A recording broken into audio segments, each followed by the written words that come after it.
morning sa ating viewers dyan. Now, let's all welcome the students from DSC MSP. They were able to share their knowledge about the disaster awareness and preparation management. Now, the first students here are students from DSC 1A, John Mark Brigipora. Please introduce yourself, sir. So, hello everyone. My name is Gramet Brigipora from DSC MSP. And let's all welcome again the second student from DSC MSP from BSFP 1A, the Paul Daryl Dumadaon. Please introduce yourself, sir. Hi everyone, I am Paul Daryl Dumadaon.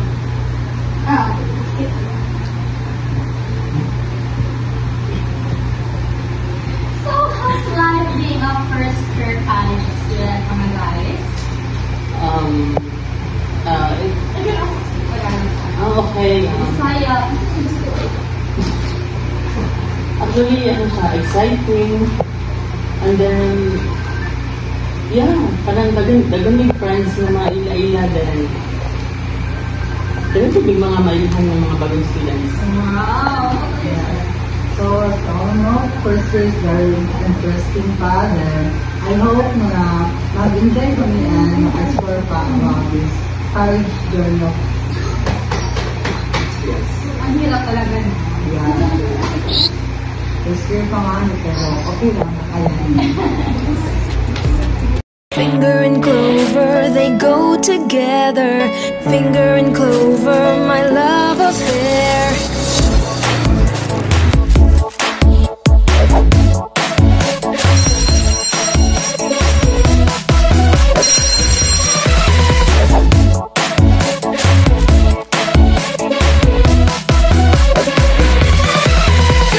Lahat sisimutin, sarap ay ubusin. Clover na ang clover, like clover finger. Ngayon, tayo ibabalik dala pa rin ang ating DSC Students. Kanina is nagtakot tayo about life diba? Yes. So, diba na-mention ko kanina na meron hindi nakapag-discuss. Diba alam naman natin paano yung SOS? Alam ba? Yes, Alam ba? yes. Stands for? Save our soul. Oh, yes. So, Save our ano yung mga basic life support sa ano? So, ang basic life support could be the level of medical care which is na ginagamit sa mga victims ng mga disaster para ma-lessen yung mga kailang mga injuries, mga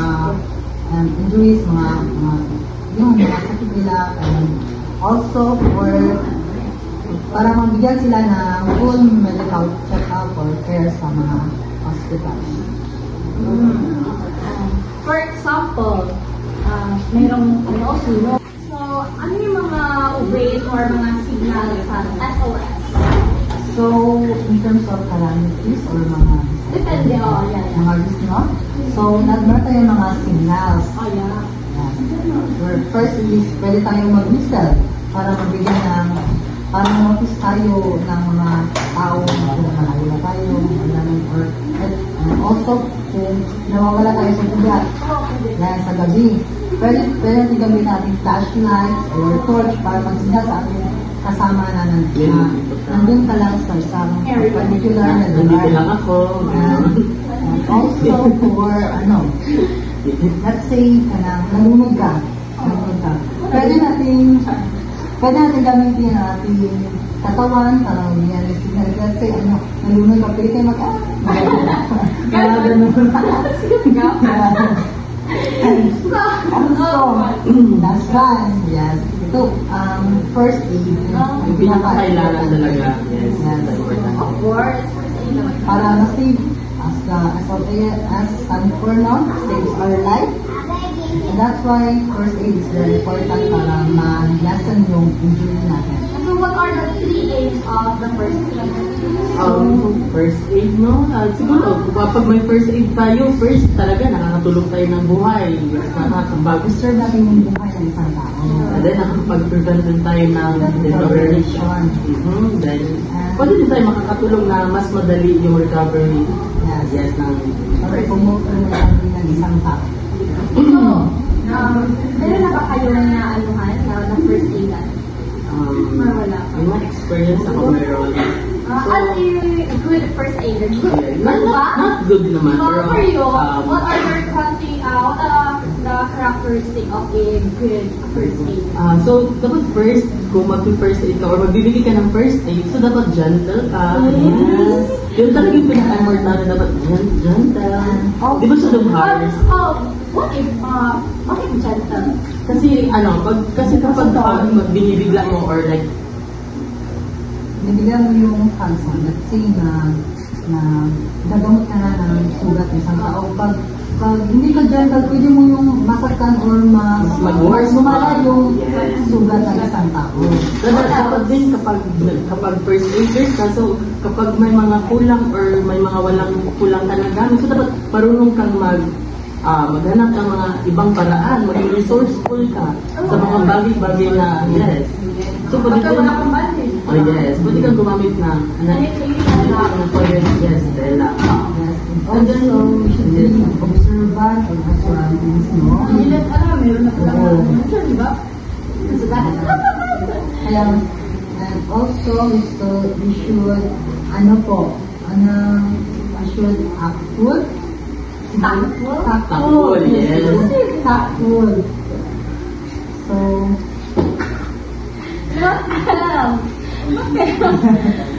thankful and also we should be empathic po. Ano pa kayo nag-nervous ako. What yung nervous? Ang viewers natin ay hindi nanagagan. Diba? So, as a good First aider, no? so, yun yung pinaka-basic or pinaka-common na dapat maging characteristic ng isang first. First, Good first aider. Nagawa yung mga guests. So, kabali ha. Oh my God, ako lang to. So again, back to that question naman tayo. So, since we're talking about the characteristics of a first good aider, so what are the hindrances in giving a first aid?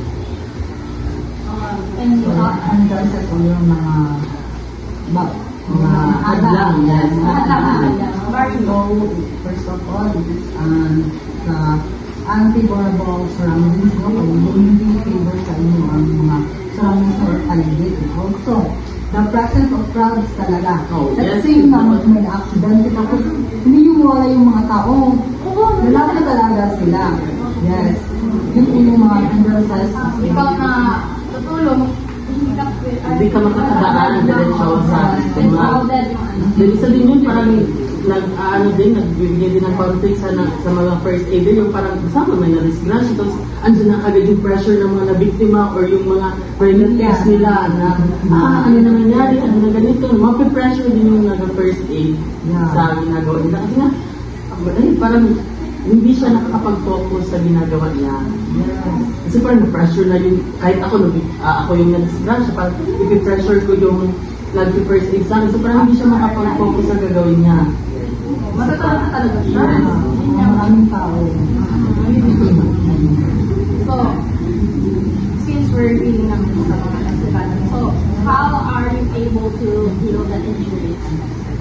So, injuries. Yeah, injuries. So, first of all, remember injuries. Ang pwede natin gawin is mag-bandage talaga para hindi mas, That's the best thing to do. Para hindi mo malayo sugat natin. Also, syempre, hindi tayo malagay ng bandage kung saan-saan lang.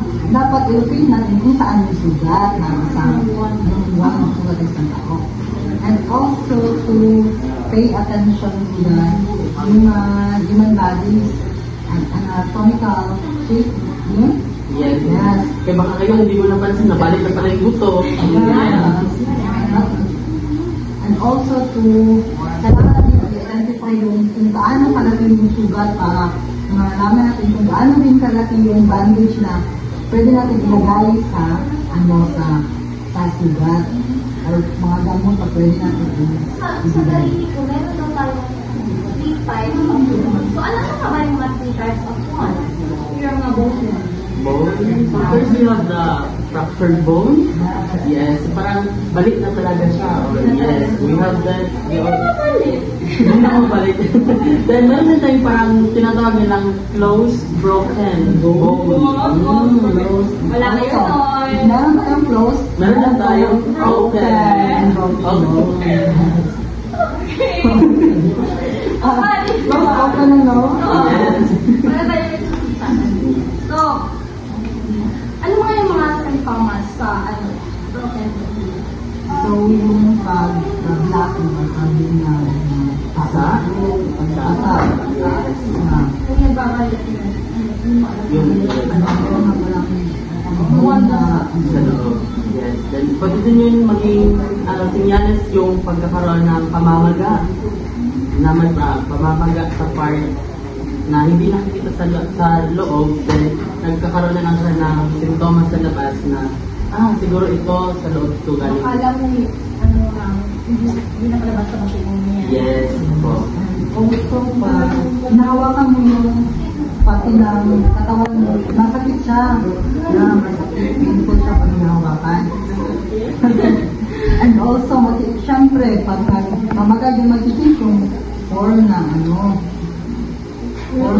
lalaki.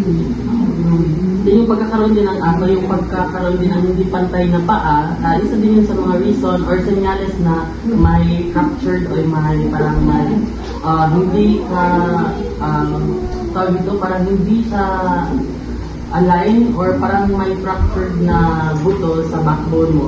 Yun yung isa yun sa mga senyales na kapag may bali or may fractured ka sa backbone mo, sinasabi nila na hindi daw pantay yung paa mo. And also, pag siguro may damage yung mga rebones natin, pwede tayong mahihirapan sa paghinga. Isa din pala yun. Hindi ako talaga alam. Akala ko kasi kapag nasaktan lang, nakakadumi na. So, yun po, yun yung mga symptoms na malaman natin or about knowledge. Yes. Sino pala yung sir, pangalan ng guru niya sa LSC? Si Sir Nick. Sir Nick. Hi, Sir. So, yun yung wakas ng aking katanungan. Grabe naman yun. Wakas talaga. Doon ko magtunan sa inyo. Yeah, so thank you so much for inviting us. Thank you so much Thank you so much for So, being my guest today. yeah, it is our first time talaga po na ma-invite here. Yes, and It's your honor, it's my honor. We have also- honor. And also, we are honored, yes. And we're very But proud what is the first honor? yes, very proud to represent our school, which is the DSC MSP. And that's Oo, all. ang dami ko talaga natutunan. Pwede ko ito mag-share sa kahit sino makilala ko. And also our viewers dyan na nakikinig. Alam ko, marami kayo natutunan. So, thank you for having you guys today. And that's all. Thank you so much, ma'am. Thank you. Thank you, sir. Thank you po. Bye! Bye.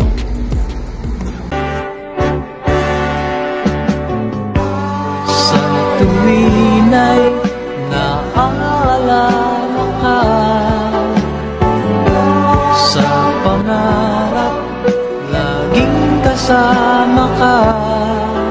Ikaw ang alaala sa aking pag-iisa. Wala nang ibigin pang iba. Good morning, mga viewers. Now, let's welcome our student from ZSC MSP.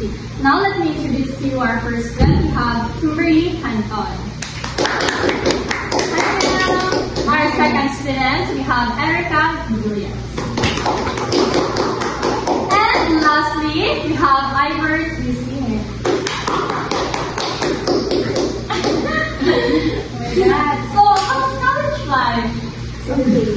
White one, white yes.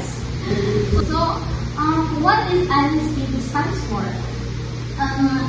NSTP stands for National Service Training Program. Wala yung may nalalaman niyo talaga. So, sino pala pangalan ng NSTP? Sergio Signo. Ano naman si Sergio sa inyo? Okay lang. Yes, sobrang mabait. Sir, May pindihin. Yes. shout out sa mga okay.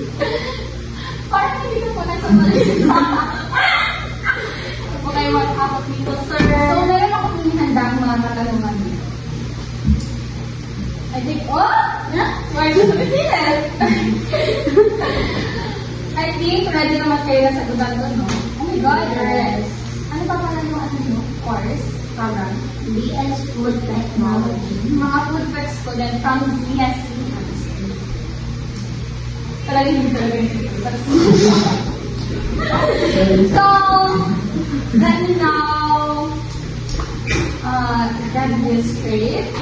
Now, I have here first question for Kimberly Advan now.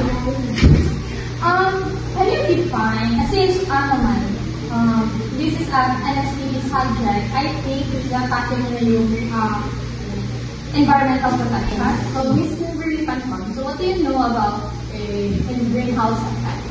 Greenhouse effect refers to the presence of gases in the Earth's atmosphere that traps the sun's energy and increases the planet's temperature as a result. That's the greenhouse effect. Yes. Para makapasunod yung mga question dito, parang meron kayong panlawan. Yes.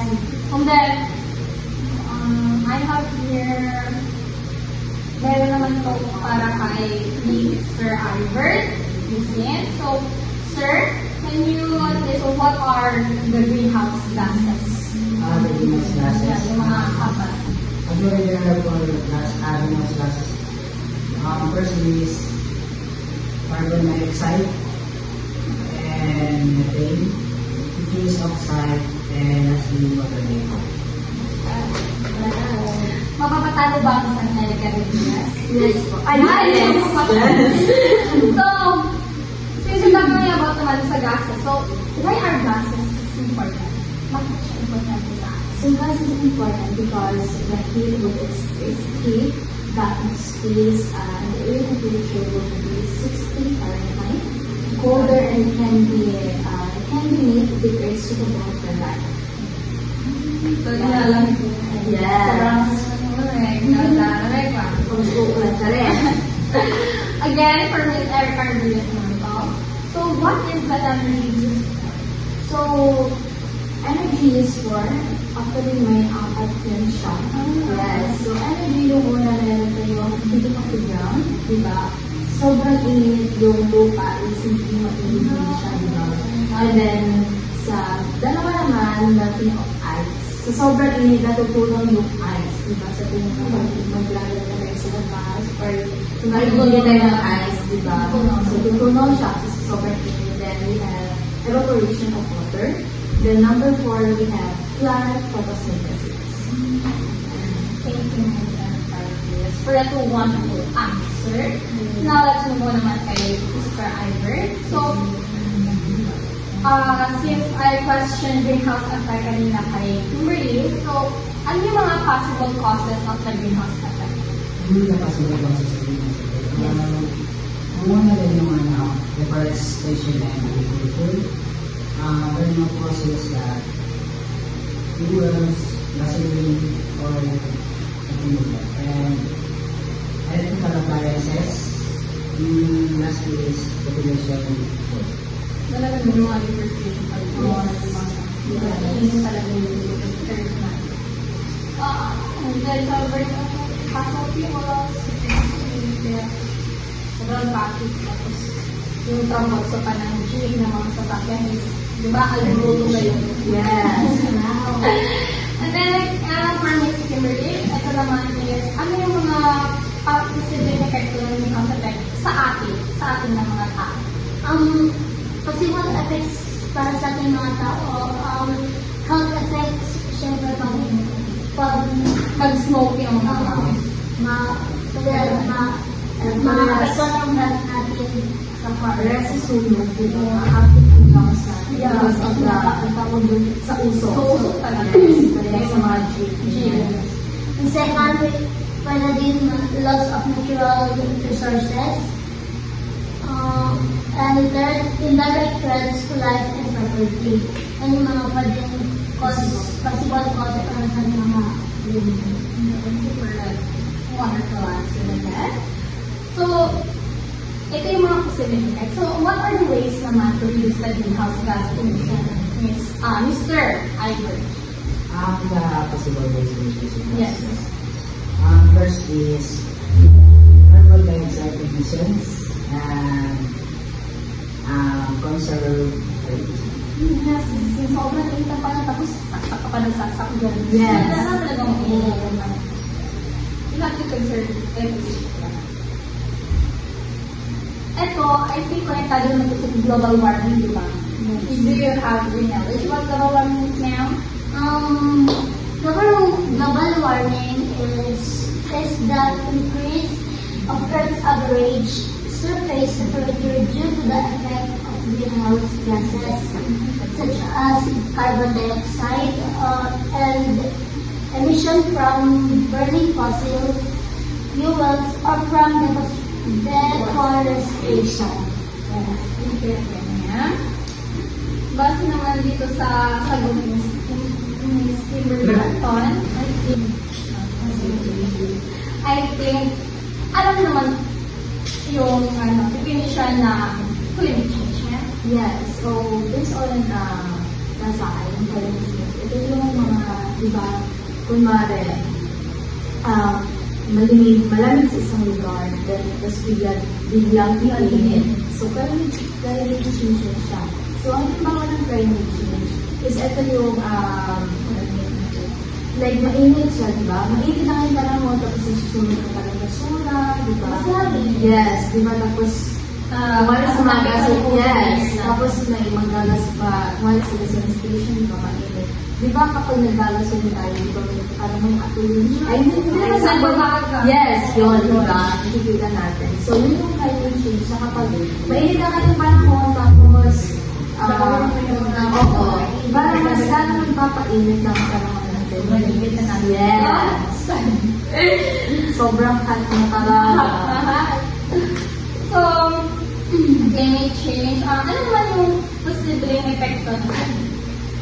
Ang posibleng epekto ng climate change is yung distance from the sea and ocean currents, pag maulan, syempre, di ba pag maulan, pag nasa malakas yung alon, and the direction of prevailing winds, malakas na hangin, and the shape of the land, shape of the land, ang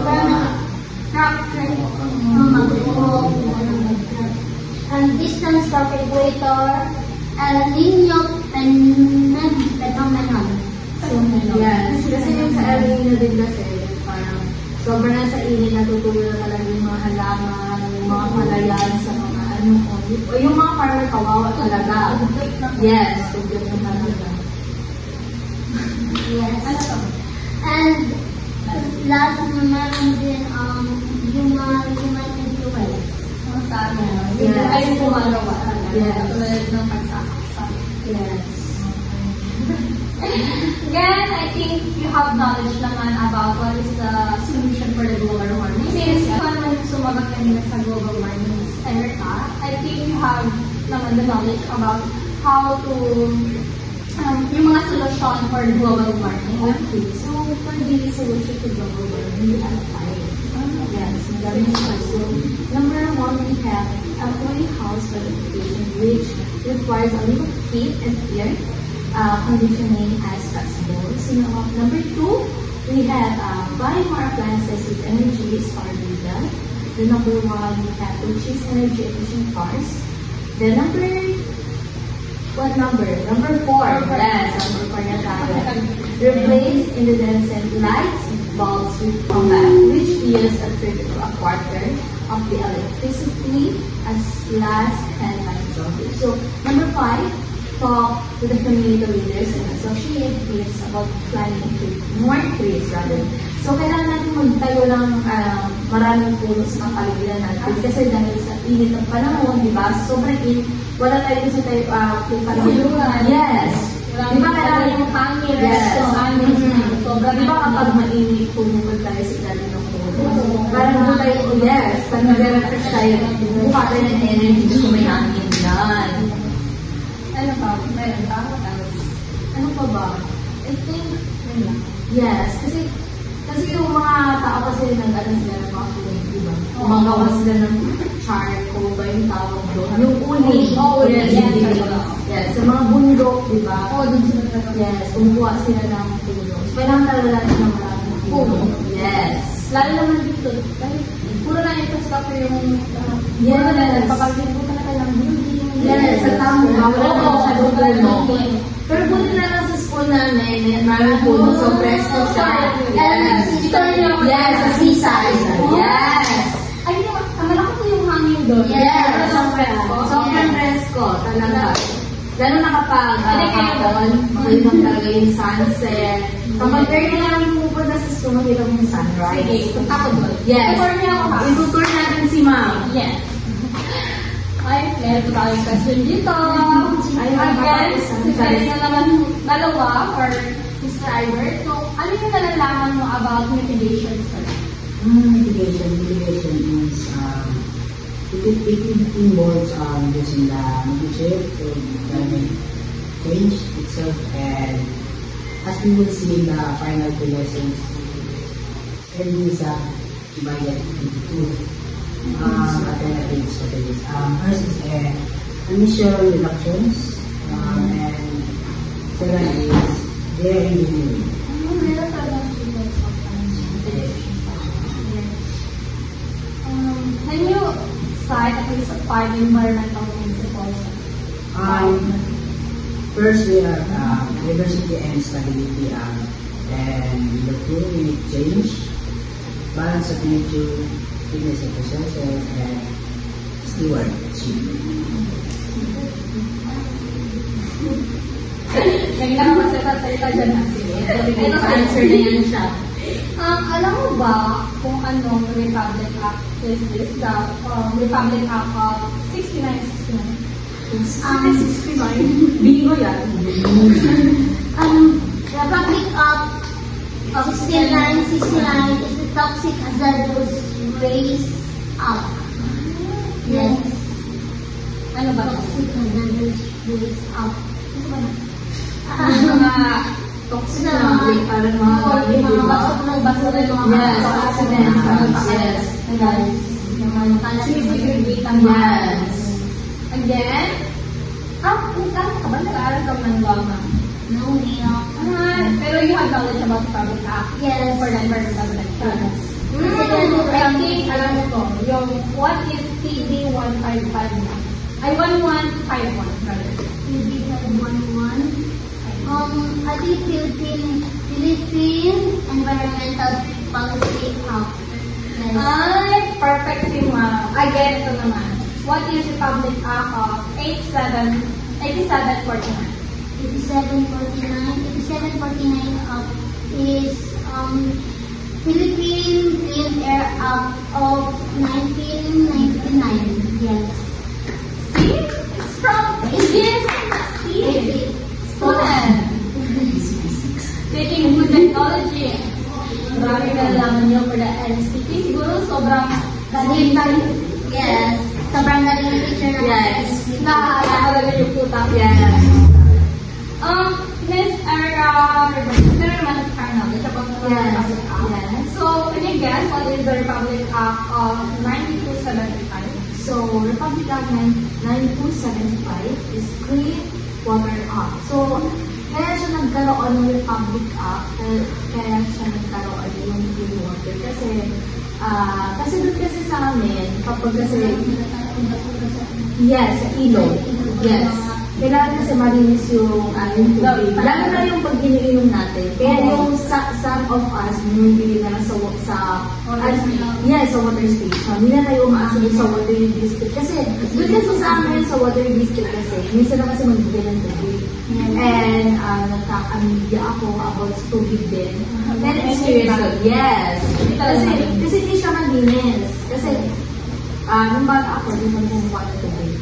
And after that, naka-media ako. Wala na. Nag-mineral na talaga kami. Bumibili na talaga. So, I think kaya nagkaroon ng free water up kasi para sa pag-ibig ng mga tao. And especially for me na rin. Kasi ayaw ko na rin magka-media, magbalik sa hospital, gusto Lord. Ang mahal ng gastos. Ano na start na? Yes! About life. Nalihan sa'yo. Oh my God, no. Pero talagang ma-reveal. Yes. So, Na dapat hindi. ito naman, what is Republic Act of 7942? So, Republic Act 7942 is Philippine Mining Act. Mining Act. Yung, parehas na lang, iniiwan nila yung, mining ba sa or nagkukuha ng mga bato. so yung nakahanap ng mga gold canon. Yung mga Ano ba ganito ganito? Oo, ang kulong naman yun. Ang alam ko lang, yung lupa lang talaga. At tawag doon yung Kaya mga parang nagkawa sila ng app kasi sinisira nila yung mga lupa. Oo, Mag-anak tayo. Yes. Kaya talagang may up may long terms na yun. So, ito naman is for Mr. Albert. Can you cite at least 4 forest protection, conservation, and development, sir? For forest protection. Yes. First is soil protection. Talagang Protection of water resources. Protecting the cultural dimensions of forest. And last is influence on the local climate and reduction of mass emission impacts. water resources. Yes, iniinom natin mga Baka may bumuda doon sa iniinom mo. Oh my God, kagiri. Uy! I think, ma'am, you have knowledge naman about environmental principles. Yes. Can you give me the 7 environmental principles? The 7 environmental principles is we have ours is finite earth, and second is all forms is of life are important. Number 3, everything is connected to everything else. And number 4, we have everything must go somewhere. And number 5, we have nature knows best. And Akala ko mother knows best. nature Nature din pala. Number 6 is everything changes. And lastly, number 7, we have nature is beautiful and we are stewards of God's creation. Yes, that's the 7 environmental principles. Okay. I think doon na muna tayo. Magbabalik na muna tayo. Magbabalik na muna ang student from ZSC.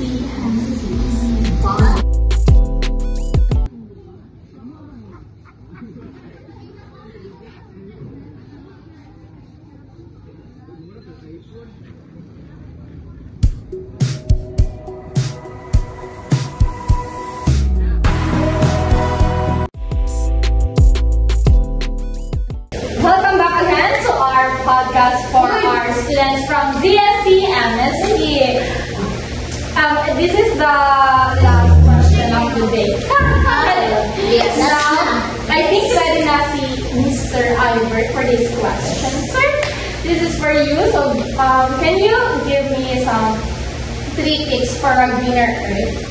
How to conserve the greener earth? First is going green in the house, going green with the taking and using, and lastly is going green with transport. Very good. I think magpapatalo ba sa Eric Ariziles naman? Yay! Since we're talking about the growing green tips, ito naman for for you, Miss Kimberly. Going green with recycling and reuse gifts. Can you enumerate some for me? Giving away unwanted or unusable materials like mga damit, kung hindi na kasya sa atin, pwede na ibigay sa mga charity, gano'n, or pag may nasunugan, gano'n, pwede natin i-donate sa kanila. And reusing the furniture would save some money. Like example, may mga table kayo na silat na, pwede nyo siyang gawing upuan para less gastos. Less gastos siya pag hindi ka na magpili. Pwede mo na lang i-ayos yung mga nasirang gamit. And recycling papers, plastic, like example, yung mga plastic, pwede natin siyang gawin yung lagayan ng mga tanim. Diba? Isa magbili ka pa sa mga mahal pa, mas magastos pa, magawa ka na lang yung mga DIY mo na lang. Yes, ganun. And instead of simply throwing old items, pwede mo siya i-create like mga pang-design sa DIY. Yes, mga DIY, mga ganun. Yung mga di ba na? Newspaper. Yes. Mga ganun, pwede mo siya. Gawing paper mache. Yes. Paper mache. Yes. Nakagawa na kayo. Nagkawa nila ko yung newspaper ba yun? Yes, newspaper. Ginawa ko siyang tablet.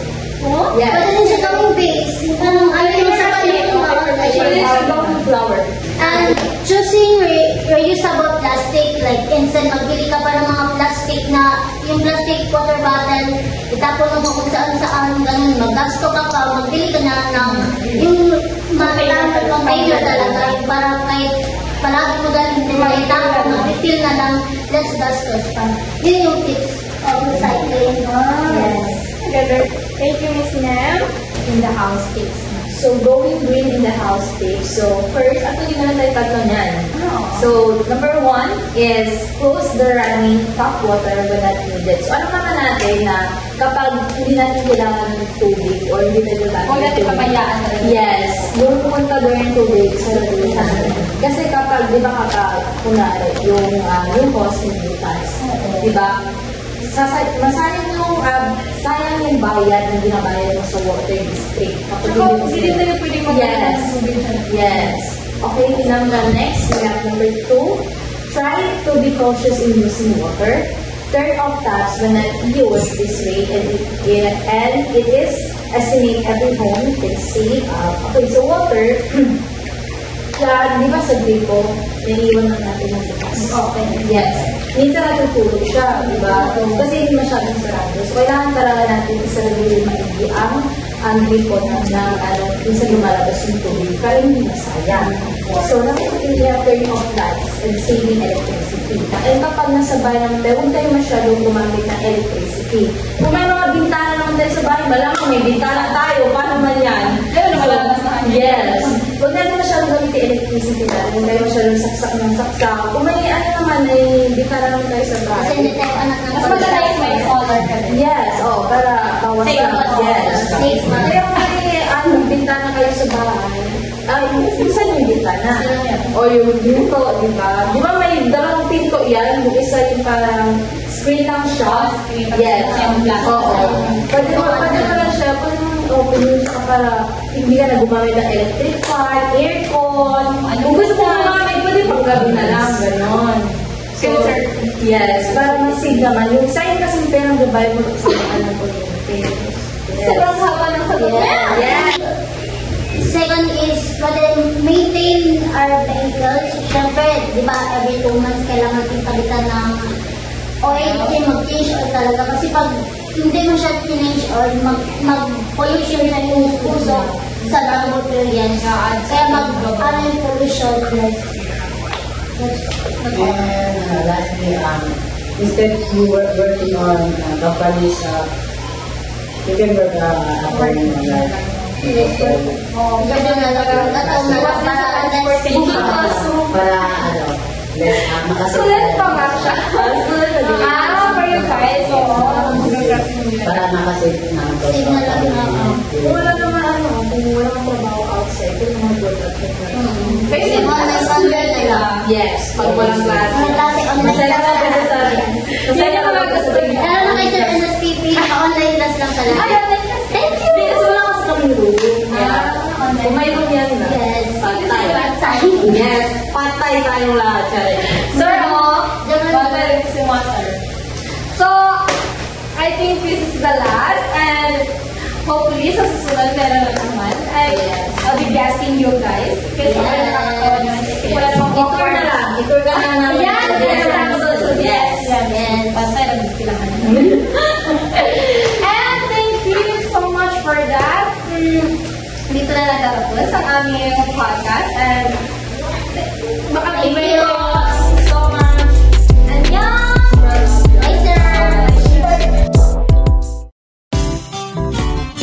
Pagbibili ng gamot, dapat subok, dapat trusted, dapat dekalidad. Unilabian. Trusted quality healthcare. Unilabian.